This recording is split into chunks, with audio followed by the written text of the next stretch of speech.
నమస్తే, welcome to Leo. మనతో ఉన్నారు సీనియర్ జర్నలిస్ట్ కనకదుర్గ వడ్లమణి గారు. మేడం నమస్తే. నమస్తే అండి. చాలా కాలం తర్వాత సమంత ఆశించినటువంటి ఒక ఫలితాలు అంటే ఆ మేరకు అందుకోలేకపోయినా సరే కొంత వరకు ఇప్పుడు పర్లేదు అనుకోవాలా. ఎందుకంటే సినిమా ఒక మంచి పేరైతే వచ్చింది. ఈ వీకెండ్లలో చూసుకుంటే కొంత కలెక్షన్స్ కూడా పర్లేదు అన్నట్టు అనిపిస్తుంది. అదేవిధంగా చూసుకుంటే గతంలో సమంతకు సంబంధించి శాకుంతలం కావచ్చు, ఇలాంటి చాలా సినిమాలు భారీ డిజాస్టర్స్కి వెళ్ళిపోయాయి. అదే హెల్త్ పరంగా కూడా ఆవిడ చాలా ఇబ్బందులు పడినటువంటి పరిస్థితి. కానీ ఇప్పుడు కంప్లీట్‌గా కోలుకున్నారా? ఇక రాబోతున్న సినిమాలన్నీ కూడా పట్టాలెక్కబోతున్నాయా? అంటే ఏం చెప్తారు? సమంత ఆరోగ్యంగానే కనిపించారండి. అంటే తను శారీరకంగా, మానసికంగా తనకుండే అన్ని బాధల నుంచి విముక్తి పొందారని అనిపిస్తోంది. మనిషికి ఎప్పుడు కూడా సంతోషం అనేది ముందు మానసిక సంతోషం ఉంటే శారీరకంగా బావుంటుంది. హ్మ్. అది ఫేస్‌లో రిఫ్లెక్ట్ అవుతుంది. హ్మ్. అదే జరిగింది సమంతకి.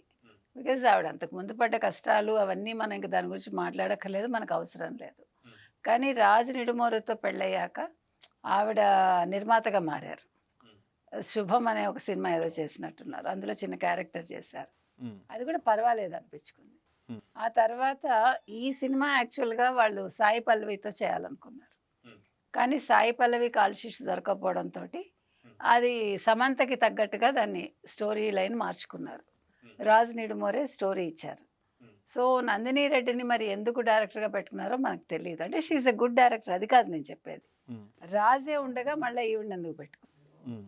అంటే ఆయన నిర్మాతగా ఉన్నారు కాబట్టి యాక్చువల్‌గా సమంతే నిర్మాత ఒక రకంగా. సరే మొత్తానికి Nandini Reddy she is a good director. అయితే ఈ 'మా ఇంటి బంగారం' అనేది మీరు చెప్పినట్టుగా మంచి పేరే తెచ్చుకుంది. ఓహో అని లేకపోయినా గుడ్ మూవీ. అంటే ఫ్యామిలీతో చూడొచ్చు అనే ఒక ఇది. తర్వాత ఈ సినిమాలో సమంతని ఒక డిఫరెంట్‌గా చూపిచ్చారు. హ్మ్. ఒక కోడలుగా అడుగుపెట్టి తర్వాత తన కుటుంబాన్ని ఎలా కాపాడుకుంటుంది, గత చరిత్ర ఇదంతా. మనకి 'జేమ్స్ బాండ్' సినిమా మీకు గుర్తుందా? అల్లరి నరేష్ అండ్ సోనాక్షి చౌదరి ఆవిడ పేరేంటి? ఆ సినిమాలో తను కూడా డాన్ యాక్చువల్‌గా. తను అల్లరి నరేష్‌ని పెళ్లి చేసుకుంటుంది. ఆ సినిమా చాలా బావుంటుంది. అమ్మాయి కూడా చాలా బాగా చేసింది. అల్లరి నరేష్ ఆఫ్‌కోర్స్ బాగా చేస్తారు. హ్మ్. సో, నాకు ఆ ఛాయలు కనిపించాయి. హ్మ్. అయితే ఎక్కువ మంది భాషతో పోల్చారు ఈ సినిమాని. మీరు రివ్యూస్ చూస్తే. భాష ఇంపాక్ట్ కూడా ఉంది. సో, ఏది ఏమైనా సమంత తన క్యారెక్టర్ చాలా బాగా పండించారావిడ. మనిషి అంటే తను అన్ని రకాలుగా ఇన్వాల్వ్ అయ్యి చేశారు. ఆ మొహంలో ఉండే ఆ సంతోషం అనేది ఎస్పెషల్లీ ఆ పాటలో చాలా బాగా రిఫ్లెక్ట్ అయింది. హ్మ్. హ్మ్. తర్వాత ఒక కోడలుగా ఎలా ఉండాలి? మా ఇంటి బంగారం అంటే ఒక కోడలు అనేసరికి మా ఇంటి బంగారం అనిపించుకోవాలా? అంటే ఇక్కడ మరి వీళ్ళందరూ చెప్పేదానికి ఒక అపవాదులాగా నాకు అనిపించింది. మొత్తం మీద 'రాజు నిడుమోరుకి' పూరీలు చేసి ఇవ్వడం వీళ్ళు ప్రమోషన్స్‌లో. అంటే ప్రమోషన్స్ కోసం చేశారా? నిజంగా తను ఇష్టపడి చేశారో మనకు తెలీదు. తర్వాత దోసెలు వేయడం నేర్చుకోవడం, తర్వాత అంతకుముందు ఉగాదికి పచ్చడి చేయడం. హ్మ్. అతనితోటి ఫోన్‌లో మాట్లాడుతుంది. బాబు అని పిలుస్తానని చెప్పింది రాజుని. అంటే నేను అనేదేంటంటే ఆడపిల్ల అనేసరికి, ఒక కోడలు అనేసరికి వంటలు తప్పవా? సో, అత్తగారింటికి వెళ్ళేసరికి యూ మస్ట్ నో ఎవ్రీథింగ్. ఇప్పుడు శ్రీముఖితో పోటీ కాబట్టి శ్రీముఖి కంటే మంచి కోడల్ని అనిపించుకోవటానికి ఇన్ని నేర్చుకోవాలా అంటుందావిడ. అంటే మొత్తానికి అల్టిమేట్‌గా ఆడపిల్ల అనేసరికి, కోడలు అనేసరికి అన్ని పనులు చెయ్యాలనేది ఇక్కడ ఎస్టాబ్లిష్ చేశారనేది నా సందేహం.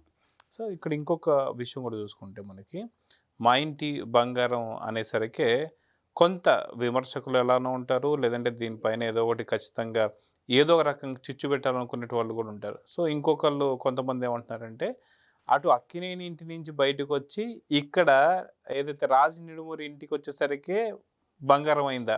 ఎందుకని ఈ టైటిల్ పెట్టారు? టైటిల్‌లో కూడా ఏమైనా కాంట్రోవర్సీ ఉందా అని కూడా చర్చిస్తున్నారు. దాని గురించి మీరేం చెప్తారు? అది మనం ఏం మాట్లాడతామండి. ఎందుకంటే అది ఆవిడ పర్సనల్. అవును. అక్కడ ఏం జరిగింది? అక్కడ ఎందుకు అలా ఉన్నారు? ఇక్కడ ఎందుకు ఇలా మారారు? అనేది ఎంటైర్‌లీ ప్యూర్‌లీ ఆవిడ పర్సనల్ విషయం అది. So, I don't want to comment on that. కానీ తేడా ఉండొచ్చు, మనకు తెలీదు. అక్కడ లేనిది ఇక్కడ చూపించాలనుకున్నారా? That is everything. ఆవిడ మనసులో ఏముందో దాని ప్రకారం వెళ్లారో మనకు తెలీదు. ఇది రాజు నిడుమోరు ఆలోచన, లేకపోతే సమంత ఆలోచన, లేకపోతే నందిని రెడ్డిది కూడానా అనేది వాళ్ళు చెప్పాలి. హ్మ్. సో, నేను అంటున్నది అది. మొత్తానికి కోడలంటే మా ఇంటి బంగారం అనిపించుకోవాలంటే పనులైతే నేర్చుకోవాలనేది అందరికీ అర్థమైంది. సో ఇదే కదా అందరూ చెప్పేది. సో మొత్తం మీద సమంత మారారా అనే ఒక క్వశ్చన్ కూడా మీరన్నట్టుగా అందరిలో వచ్చింది. దేనికైనా వాళ్ళే సమాధానం చెప్పాలి. వ్యక్తిగత విషయాలకైతే నేను మాట్లాడను. సో ఓవరాల్‌గా చూసుకుంటే సినిమా చాలా కాలం తర్వాత కొంత మంచి హైప్‌తో వచ్చింది. మంచి టాక్ ఉంది. ప్లస్ అదే వీకెండ్స్‌లో కూడా కలెక్షన్స్ కూడా బానే కొల్లగొట్టబోతుందని చెప్పేదైతే అర్థమవుతుంది. సో సమంత గారికి సంబంధించి గతంలో ఉన్న సినిమాలు ఏవైతే కొన్ని డిజాస్టర్స్ ఉన్నాయో వీటన్నిటితోని ఇప్పుడు ఒక మంచి శుభారంభం మళ్ళీ అంటే సెకండ్ ఇన్నింగ్స్ మళ్ళీ స్టార్ట్ చేశారని చెప్పి అనుకోవాలా? ఇంకా తెలుగులోనే ఇలాంటి సినిమాలు రాబోతున్నాయా? లేకపోతే వేరే భాషలకు కూడా ఏమైనా వెళ్ళబోతున్నారంటే ఏం చెప్తారు? అది మనకు తెలీదు. వాళ్ళు వెళ్ళొచ్చు బహుశా. ఎందుకంటే she can act in Tamil also. తర్వాత మీరన్నట్టుగా చాలా డిజాస్టర్స్ తర్వాత. ఎస్పెషల్లీ 'శాకుంతలం.' ఎందుకంటే అది చాలా పెద్ద డిజాస్టర్ అవును. అది. ఎందుకంటే గుణశేఖర్ అసలు ఎంపికే తప్పని అప్పుడు మనం మాట్లాడాం. రెండోదేంటంటే ఒక 'శుభం' సినిమాతోటి శుభారంభం చేసి ఇవాళ 'మా ఇంటి బంగారాన్ని' అని ఆవిడ ప్రూవ్ చేసుకుంటూ నెక్స్ట్ మరి ఏ స్టెప్ వేస్తారో చూడాలి. మొత్తం మీద 2026 సమంతకి బావుందనే మనం చెప్పాలి. So it's a good going. So she has to go అంతే.